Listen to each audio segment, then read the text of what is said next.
తెలంగాణ జాగృతి role లేదా, UPF role లేదా? బీసీల మీద చర్చ జరుగుతుంది.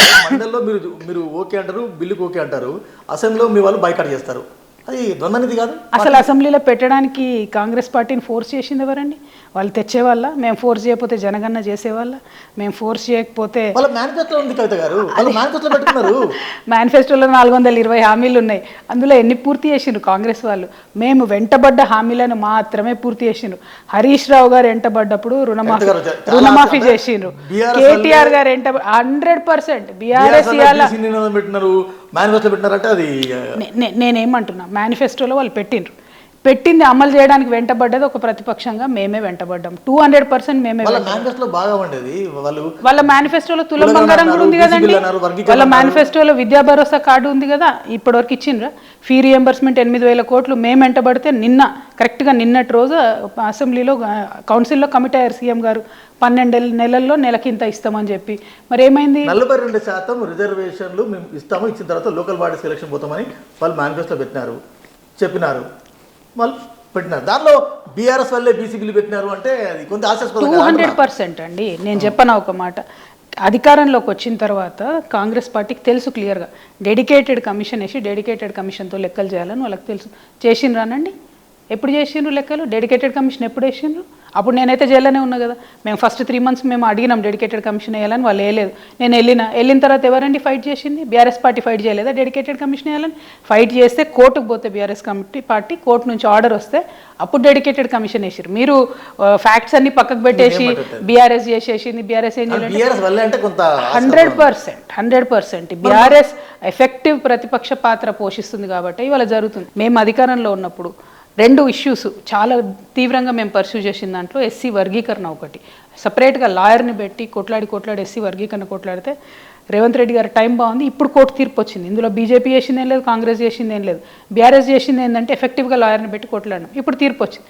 తీర్పు రాగానే అవకాశం వచ్చింది దాన్ని అమలు చేసేటటువంటి. బీసీలకు సంబంధించి ఈడబ్ల్యూఎస్ కేంద్ర ప్రభుత్వం ఎప్పుడైతే చట్ట సవరణ చేసిందో అప్పుడు అవకాశం వచ్చింది బీసీలకు పెంచుకునేది. అప్పటికే ఎన్నికలు అయిపోయినాయి కదా, మేము ఎక్కడ పెట్టేది ఉంటుంది? ఏం మాట్లాడతారు మీరు? నేనేమంటున్నా, ఇవాళ వాళ్ళు మేనిఫెస్టోలో పెట్టిరు కాబట్టి ఎన్నికలు అవ్వగానే మేము వాళ్ళు వెంటబడ్డాం. Day 1 నుంచి నేనే కదా ఫైట్ చేస్తున్నా.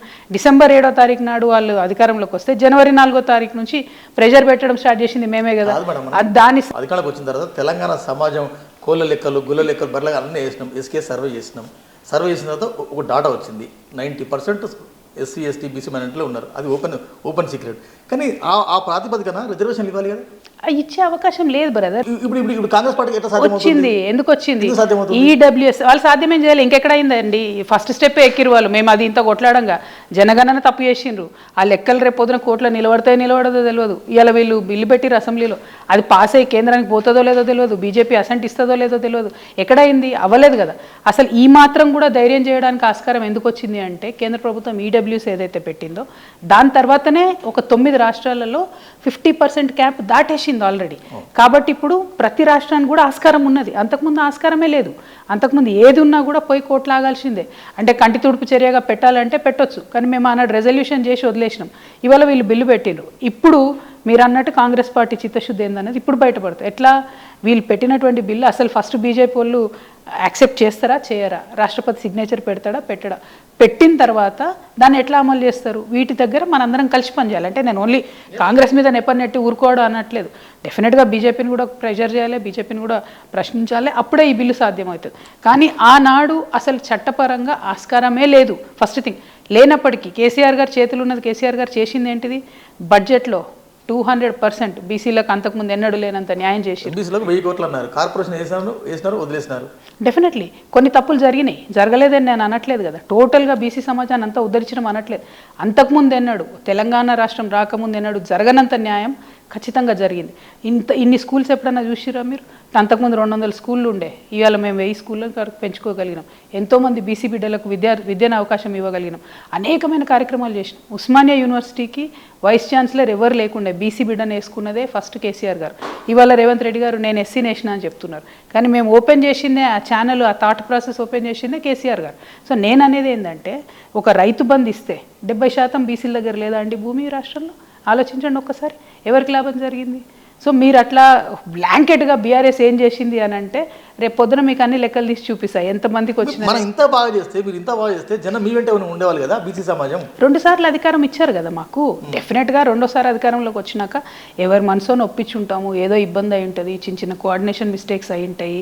దాంతోపాటు జరిగింది ఏంటంటే కాంగ్రెస్ పార్టీ అలవిగాని హామీలు ఇచ్చి గ్యారంటీలు చేసి వాటిని గ్యారంటీ సంతకాలు పెట్టి బాండ్ పేపర్లు వేసి పేపర్లలో వేసుకొని సోనియా గాంధీ లాంటి నాయకుల్ని తీసుకొచ్చి చేస్తే వాళ్ళకి ఎంతతో గెలిచినారండి వాళ్ళు 1%. ఇంకొక మాట చెప్పాలని మేము ఓడిపోవడానికి ఇంకొక కారణం కాంగ్రెస్ బీజేపీ ఇద్దరు కలిసికట్టుగా మమ్మల్ని ఓడించినారు. దానికి క్లాసిక్ ఎగ్జాంపుల్ మీకు చెప్తా. కేసీఆర్ గారు 2 దగ్గర నుంచి పోటీ చేసిరా, గజ్వెల్ కామారెడ్డి. గజ్వెల్లోనేమో ఈటల రాజేంద్ర అన్న పోటీ చేస్తాడు, కామారెడ్డిలోనేమో రేవంత్ రెడ్డి గారు పోటీ చేస్తారు. ఓకే, అయిపోయిందా వాళ్ళ అండర్స్టాండింగ్. అయిపోయినాక ఎంపీ ఎలక్షన్ వచ్చేటప్పటికి మల్కాజ్గిరిలో ఈటల రాజేంద్ర అన్న పోటీ చేస్తే రేవంత్ రెడ్డి గారు రిటర్న్ గిఫ్ట్ ఏమి ఇస్తారండి? బలమైన క్యాండిడేట్ పెట్టకుండా పాపం మా మహేందర్ అన్న చేవెళ్ళలో పోటీ చేయాల్సినోడు ఆయనను తీసుకొచ్చి మల్కాజ్గిరిలో మా అక్కకి ఇచ్చి అక్కడ పోటీ చేయించారు.